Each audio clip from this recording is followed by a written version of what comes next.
अध्यक्ष महोदय, कभी कभी हमारे प्रतिपक्ष के लोग ये पूछते रहे हैं कि हमारे कितने बीमार गिरे। मुझे लगता है उनका यह प्रश्न हमारी राष्ट्रीय जनभावनाओं का सही से प्रतिनिधित्व नहीं कर रहा है। मुझे लगता है उन्होंने एक बार भी हमसे यह नहीं पूछा कि हमारी सेनाओं ने दुश्मन के कितने विमान मार गिराए।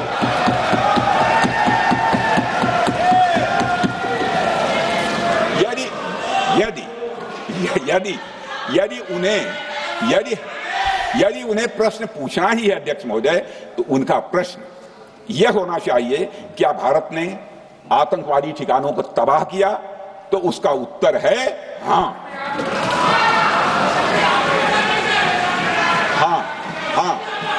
मैं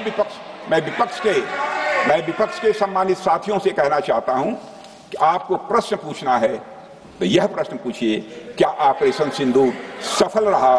तो उसका उत्तर है हाँ।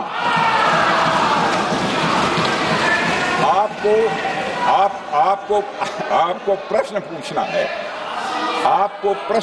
है तो यह प्रश्न पूछिए कि जिन आतंकियों ने हमारी बहनों, हमारी बेटियों का सिंदूर मिटाया, क्या हमारी सेनाओं ने ऑपरेशन सिंदूर में उन आतंकियों के आकाओं को मिटाया? तो इसका उत्तर है हाँ। और आपको प्रश्न पूछना है तो यह पूछिए कि इस ऑपरेशन में क्या हमारे जाबाज सैनिकों को कोई क्षति हुई है? तो उसका उत्तर है नहीं। अध्यक्ष महोदय, लक्ष्य जब बड़े हो तो अपेक्षाकृत छोटे मुद्दों पर हमारा ध्यान नहीं जाना चाहिए। लक्ष्य बड़े हों तो छोटे मुद्दों पर, अपेक्षाकृत जो छोटे मुद्दे होते हैं कंपैरेटिवली, उन पर ध्यान नहीं जाना चाहिए, क्योंकि छोटे मुद्दों पर ही ध्यान देते रहने से देश की सुरक्षा और सैनिकों के सम्मान और उत्साह जैसे बड़े मुद्दों से ध्यान हट सकता है, जैसा कि विपक्ष के हमारे कुछ साथियों के साथ हो रहा है।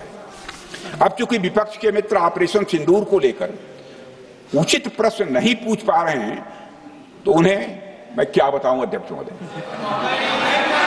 मैं लगभग 4 डिकेड से अधिक समय से राजनीति में, सत्ता पक्ष हो या विपक्ष हो, अपनी पार्टी हो या दूसरी पार्टी हो, कभी भी किसी के साथ दलगत राजनीति को मैंने शत्रुतापूर्ण तरीके से जिंदगी में नहीं देखा है मैंने अध्यक्ष महोदय।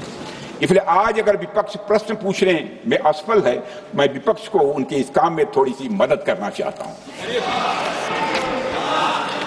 अध्यक्ष महोदय, मैं विपक्ष के अपने सम्मानित साथियों से यह कहना चाहता हूं कि यदि आज हम लोग सत्ता पक्ष में हैं, तो ऐसा नहीं है कि हम हमेशा सत्ता पक्ष में ही रहेंगे।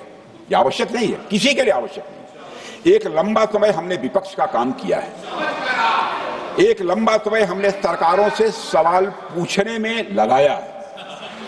जनता ने जब हमें विपक्ष में रहने का दायित्व सौंपा था, तो हमने विपक्ष में रहकर विपक्ष की भूमिका को बड़े ही सकारात्मक तरीके से निभाया भी है। अध्यक्ष महोदय, विपक्ष में रहकर हमने कैसे प्रश्न पूछे, इसके कुछ उदाहरण मैं यहां रखना चाहता हूं। 1962 में अध्यक्ष महोदय, चीन के साथ हुए युद्ध में जब दुखद परिणाम आया, तो हमने उस समय की सरकार से यह पूछे थे, लेकिन वह प्रश्न यह था कि हमारे देश की धरती पर दूसरे देश का कब्जा कैसे हुआ। हमने यह प्रश्न पूछा था कि हमारी सेना और हमारी जनता अपमानित क्यों हुई। हमने यह प्रश्न पूछा था कि बड़ी संख्या में हमारे सैनिक हताहत कैसे हुए। हमने यह प्रश्न नहीं पूछा कि हमारे टैंक, हमारी मशीनें, हमारी बंदूकें क्यों ध्वस्त हो गई। यह प्रश्न हम लोगों ने नहीं पूछा। मशीनों और तोपों की चिंता न करके अध्यक्ष महोदय, हमने देश की टेरिटरी की चिंता की, हमने देश के सैनिकों की। इसी तरह 71 के युद्ध में, 71 के युद्ध में जब हमने पाकिस्तान को सबक सिखाया, मैं उस समय की सरकार को मैं बधाई देना चाहता हूं। हमने अपने राजनीतिक और सैन्य नेतृत्व की प्रशंसा की। हमने ये नहीं देखा कि किस दल की सरकार है, किस विचारधारा की सरकार है, इसकी चिंता नहीं की कभी। हमारे नेता अटल बिहारी वाजपेयी ने संसद में खड़े होकर उस समय के नेतृत्व की प्रशंसा की थी। हमने इस बात की खुशी जाहिर कि हमने अपने शत्रु को सबक सिखाया। हमने उस दौरान यह प्रश्न नहीं पूछा कि सबक सिखाने के दौरान में भारत के कितने प्लेन्स गिरे, भारत के कितने इक्विपमेंट्स बर्बाद हुए। यह प्रश्न अध्यक्ष महोदय उस समय भी हम लोगों ने नहीं पूछा। अध्यक्ष महोदय, यदि मैं इसे और भी प्रैक्टिकल तरीके से समझाऊं तो किसी भी परीक्षा के परिणाम में रिजल्ट मैटर करता है।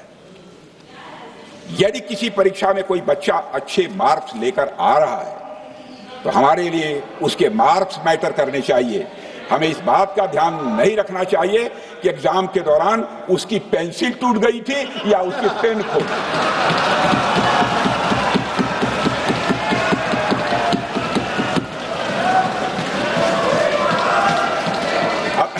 अध्यक्ष महोदय, अल्टीमेटली रिजल्ट मैटर करता है और रिजल्ट यह है, अध्यक्ष महोदय, अल्टीमेटली रिजल्ट मैटर करता है और रिजल्ट यह है अध्यक्ष महोदय कि ऑपरेशन सिंदूर के दौरान हमारी सेनाओं ने जो लक्ष्य निर्धारित किया था उन लक्ष्यों को पूर्ण रूप से प्राप्त करने में हमने कामयाबी हासिल की। अध्यक्ष महोदय, भारत हमेशा से पाकिस्तान सहित अपने पड़ोसी देशों से मित्रता और सौहार्द सहयोगपूर्ण संबंध का सदैव इच्छुक रहा है। इसके लिए भारत की सभी सरकारों ने ईमानदारी से प्रयास भी किए हैं। वह चाहे आदरणीय लाल बहादुर शास्त्री जी हों या अटल बिहारी वाजपेयी जी हों या हमारे स्वर्गीय मनमोहन सिंह जी हों या प्रधानमंत्री श्री नरेंद्र मोदी जी, सभी ने हमेशा चाहा है कि इस इलाके में शांति और समृद्धि बनी रहे। सभी ने यह चाहा। अध्यक्ष महोदय, यह बात हमारी सिविलाइजेशनल वैल्यूज के साथ मेल खाती है, इसलिए ऐसा हुआ। अध्यक्ष महोदय, पूरा विश्व जानता है कि पूर्व प्रधानमंत्री से अटल बिहारी वाजपेयी जी ने शांति का संदेश लेकर 1999 में लाहौर बस यात्रा की थी। वह सिर्फ एक यात्रा नहीं थी, वह यात्रा भारत की संस्कृति और शांति की प्रतीक थी। यह हमारे भारत की प्रकृति थी। लाहौर पहुंचकर अटल बिहारी वाजपेयी जी ने मीनारे पाकिस्तान पर विजिटर्स बुक में जो लिखा था, जिसका जिक्र लोग आज भी करते हैं, और उन्होंने लिखा था, उसकी मैं चर्चा करता हूं। उन्होंने लिखा था कि मीनारे पाकिस्तान से मैं पाकिस्तान की जनता को यह विश्वास दिलाना चाहता हूं कि भारत अस्थायी शांति और मित्रता का आकांक्षी है। मैंने पहले भी कहा है और फिर भी कहता हूं, एक स्थिर और समृद्ध पाकिस्तान भारत के हित में है, इसमें कोई संदेह नहीं होना चाहिए। अध्यक्ष महोदय, यह हमारी सोच थी, यह हमारी शांति की पहल थी। यह पहल हमारी हजारों साल पुरानी सांस्कृतिक चेतना, हमारी नैतिक शक्ति और हमारी सभ्यता के उन मूल्यों से निकली थी जो शांति को शक्ति मानती है। अध्यक्ष महोदय, लेकिन हमारे शांति के प्रयास को हमारी नाइविटी, उदारता या सरलता समझ लिया गया। जब हम शांति के लिए कदम बढ़ा रहे थे, उसी वक्त पाकिस्तान कारगिल में घुसपैठ की साजिश रच रहा था। हम दोस्ती के राह पर थे तो वो षड्यंत्र की राह पर थे। जब हम मामला खुलकर सामने आया तो हमारे वीर सैनिकों ने इस घुसपैठ के खिलाफ कार्रवाई करना प्रारंभ किया, और जब भारत की जीत सामने दिखाई दे रही थी तो पाकिस्तान ने परमाणु युद्ध की धमकी दे डाली। अध्यक्ष महोदय, तब हमारे तत्कालीन प्रधानमंत्री आदरणीय अटल बिहारी वाजपेयी जी ने कहा था, पाक सेना के परमाणु हमले से भारत का तो कुछ नहीं बिगड़ेगा, लेकिन पाकिस्तान दूसरे दिन का सूरज नहीं देख पाएगा।